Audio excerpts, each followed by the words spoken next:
How does it feel to finally know you have an opponent in the first round? Uh,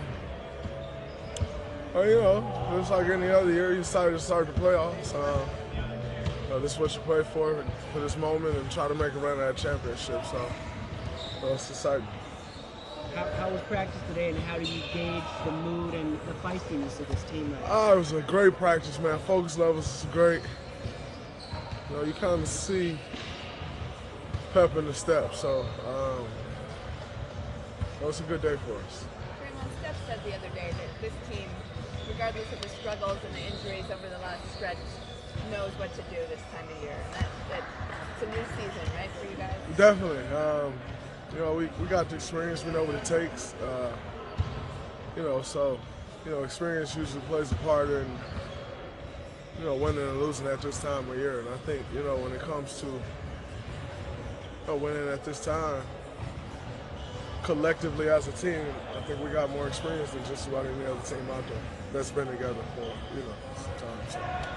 Draymond, is it different playing without Steph in the playoffs than it is in the regular season? I mean, it's just like playing with him in any other game, Definitely makes things tougher, but, we've been here before. Just got to come out and execute and play our game. What have you learned about this group over the last month or so? That we can struggle. That's about it. And get through it. I know this group. I know what this team is about. I know the guys on this team, so, it's not about learning much. We know each other. Were you wondering, compared himself to the prize fighter, when the playoffs begin, he wants to make sure that he's at his peak. Is he a guy that just kind of knows how to turn things on? It kind of goes under the radar from playoff time? He does. He's one of those guys that just kind of, in the moment, is just ready for that moment.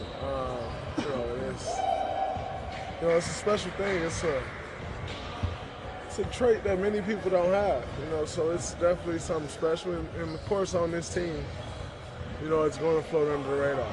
But that's why he's a Finals MVP. That's why he's helped us win multiple championships. Do you think even last year during the playoffs he flew under the radar a little bit? Every year. That's just how it is. That's how it's been. That's the way it's going to be, But that's great for us. And he likes it like that. Yeah, he's not a guy that's chasing any attention or want the story to be about him. That's not him. You guys have been talking about flipping the switch all season. Do you feel like you began that process today, or is it not that simple? No, you don't just flip a switch. Yeah. I don't think we just flip a switch. We won 58 games. You don't do that flipping a switch. We have good games and we have bad games. We have great stretches and we have bad stretches. But you don't just flip a switch.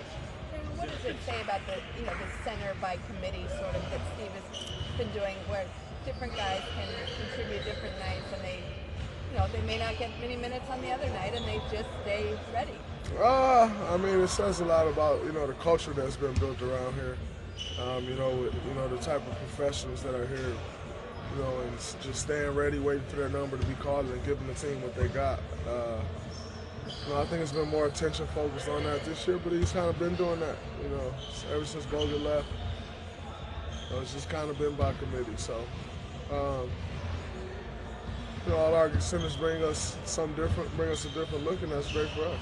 Does that make it difficult to prepare for you guys? No, not at all. Were you watching? Kevin's always been who he is, but so I'm not asking from a production standpoint, but what's he been like as a leader in this season? He's grown.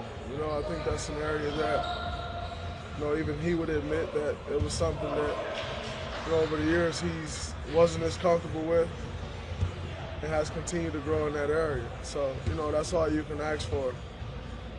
As a teammate, as a basketball player, as anything to do with basketball, that's all you can, in life. You can really ask for someone to grow. I think he's grown.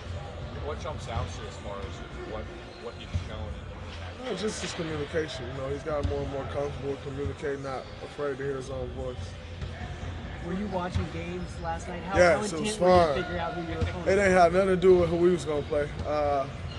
Number one, there was too many. You know, they gave me the sheet the other night, and it was like full of scenarios of people we could play. It was too much. So I just enjoyed the games. It was fun to watch.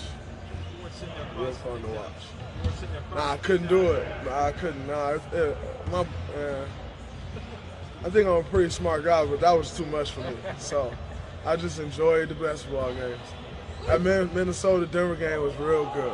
That was fun to watch. Like, Are you guys preparing Spurs and just the matchup they present and what unique things they have? what about them? With this Spurs matchup, what makes them unique? I mean, they're the Spurs. You know, they don't beat themselves. You have to beat them. You know, and they will allow you to beat yourself. You know, so it's just about being solid, playing our game. I think we got the talent, we got the experience, we got everything we need to win. It's just about going out there and executing the game for us. Are you preparing to see Kawhi Leonard just in case, or operating under the assumption? I'm operating under the sense of it don't matter. You know, whoever they put on the floor, that's a team that's going to compete no matter what. So I'm not about to play part in the whole Kawhi. Is Kawhi playing? Is he not? Like, that's on them. I got to be ready to play no matter who's out there on the floor. So my approach is the same. This whole journey feels so much different than a year ago with what you guys have gone through, and you're number 2 seed. And, every journey has takes on its own life. No season is the same as the year before. There's different challenges in different seasons. So, this one feels different, but it's no different than last year feeling different than 2016. And 2016 feeling different than 2015. That's just the nature of the game we play. Every journey takes on a life of its own. Draymond, you guys seem to be at your best when you're locked in defensively. As one of the leaders in that regard, what's the team's mindset in terms of getting back to sort of that lockdown defense that you guys are obviously capable of? It's time for that. Going to the playoffs. You're going to see an opponent possibly 7 times. They're going to know what you do. You got to know what they do. And then it's about reacting. Being locked in and focused on executing the game plan. And really locking in on the defensive end. That's how you win this time of year, and we know that. What makes Popovich a great coach to you in your mind? Or is he what? Or is he? Is he a great coach? Yeah. Nah, he sucks. No, I think, just what he's been able to build there over the years, with the consistency that they play with, he's created a system where obviously you need great players. And he's been the first one to always admit that. But number one, he's smart enough to admit that, which most people try to take the credit. He don't take all the credit. He say, I hired Tim Duncan. I've heard him a million times say, this team will go as far as Tim Duncan will take us. And, that's brilliant. But he's also a brilliant basketball mind. The system that he's put in place. When you look at out of timeouts, probably one of the best in the game. The game plans that he come up with. The in-game adjustments that he makes. I mean, he's just a special coach. He gets the best out of all his guys, and he's been doing that for 20+ years. You talked about defensive execution a minute ago. What about defensive intensity? Are you confident that's going to be back when that ball tips off on Saturday? I'm very confident in that. It's, like I said, it's playoff time. You get a different life, a different energy. Not saying everything's going to go right, perfect, like we would all hope in a perfect world, but it's about sticking with it and trying to put together 48 minutes of good basketball, both sides of the ball. I'm not going to ask about Steph again. What role is he playing right now? Is he doing? Just shooting around during practice? Is he involved with you guys? Yeah, I ain't a trainer, champ. That ain't really my update to give. You're not going to get the injury update? That ain't in my job title. What about you mentioned Pop, what about your coaches? Is it any tougher on you guys trying to get you guys to ramp things up for the playoffs? He's not very good either. Even matchup. No, obviously Steve has been great for us. Obviously been on us to pick it up. And, I think he's put together a great game plan for us going into the series. He has our trust, which obviously shows in the success that we've had. One of those guys who's great at in-game adjustments and all that stuff as well. So, just looking forward to going out there and executing the game plan that, Steve and the staff has put together. We know if we execute the game plan like we're supposed to, give ourselves a chance to win, and that's all you can ask for.